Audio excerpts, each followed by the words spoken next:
Remember early on in September, probably even early on in August, Seahawks fans, we all wanted to be playing important games in December and in January, hopefully an important game or two in February as well. Well, that Rams game in Week 16, that was our December game that really mattered.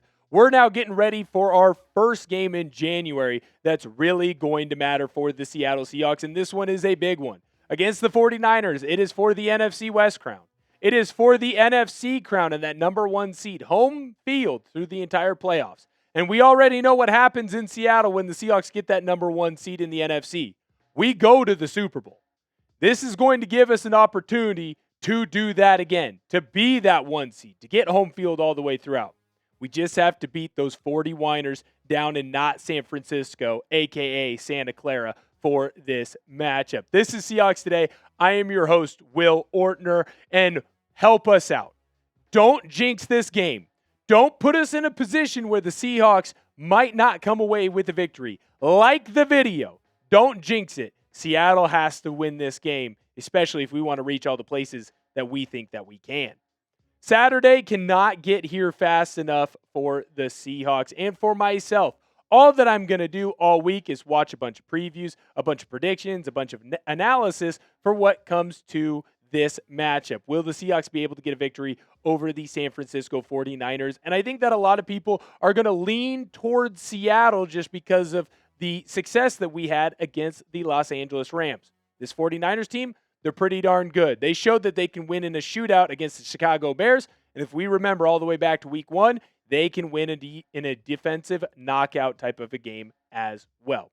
So let's dive into the key injuries before we get into the matchup to watch, and then finally my score prediction. Key injuries for the Seahawks. Charles Cross still dealing with that hamstring injury. I was told it's about 2 to 4 weeks, so he's missed 2 weeks so far. Could he come back against the San Francisco 49ers early on in the week? There's no clear indication. I'm going to keep my fingers crossed, but that Saturday game kind of messes up some of the timing for everything. Kobe Bryant, he's dealing with that knee injury he suffered in Week 16. Don't know if I expect him necessarily to be back for this one either. There's an outside shot. I'll keep my fingers crossed, but Ty Okada has played very well for Seattle. And then Rashid Shaheed, he's in the concussion protocol right now. The fact that this game got moved up really worries me about his opportunities to play in this matchup. No one has been ruled out yet, but I am worried about all three being able to play. Now, the San Francisco 49ers have some key injuries, too, that we needed to get into. But first, I need to let you know about the new sponsor of today's video. It's time to challenge the status quo, and Polymarket is now live to help us do so. You can be part of the revolutionary alternative to sportsbooks with our special invite code. Download Polymarket's new app now via the link that is in the description and comments to unlock exclusive early access and a free $10 in your account with the invite code chat. Polymarket is a prediction marketplace. You can make trades on the outcome of sporting events. As you can see here on the screen, you can even buy and sell within a game with live trading. Polymarket has the lowest fees ever. You trade against other people, not the platform. You can cash out anytime and react to momentum swings within the game. You are in control. It's legal and available nationwide in all 50 states on their iOS app now.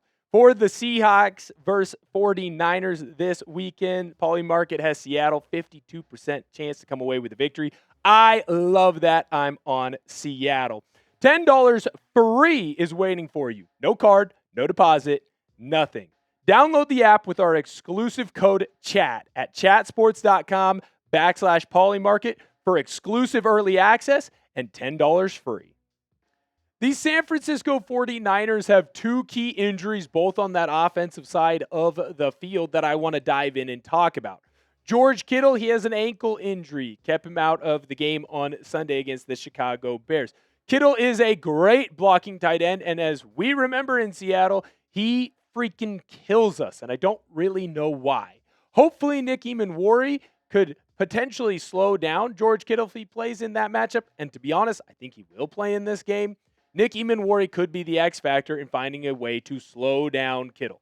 Now, Trent Williams, he left the game with a hamstring injury. He did the one thing that all fat guys shouldn't do, and that's sprint. And sprint after guys who are much faster than them. I can make that joke. I'm a former fat guy who also pulled his hamstring doing the exact same thing. Trent Williams probably going a little bit faster than I was. When it comes to Trent Williams, yes, it's a hamstring injury, very similar to what Charles Cross's injury is, but is it as severe? Now, Cross did the splits. That leads to a lot of stress on that hamstring. No word yet on if Williams will be out or if this is something that could be all the way up until a game time decision. At the time of this recording, it does feel like his playing ability and availability is very up in the air. Now, the matchup to watch in this one for the Seahawks isn't a player matchup, it's a coaching matchup.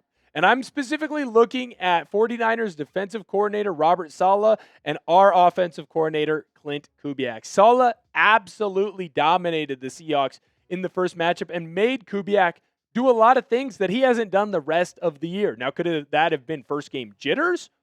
Or is it potentially, hey, Robert Saleh knows what our kryptonite is? Held the Seahawks to 230 yards. It was one of the worst games that Sam Darnold has had. It's why a lot of people were off the Seahawks because Sam Darnold played bad against San Francisco and he played bad against the LA Rams in his first matchups against them. Now, Darnold does fix some of those bugaboos against the Rams in the second matchup. Hopefully he can do the same thing here. The rushing attack also being held to 84 yards, not good enough. That running attack has been better recently, but again, it hasn't been great. And the time of possession, that's just atrocious. You can't leave your defense on the field that long and expect to win.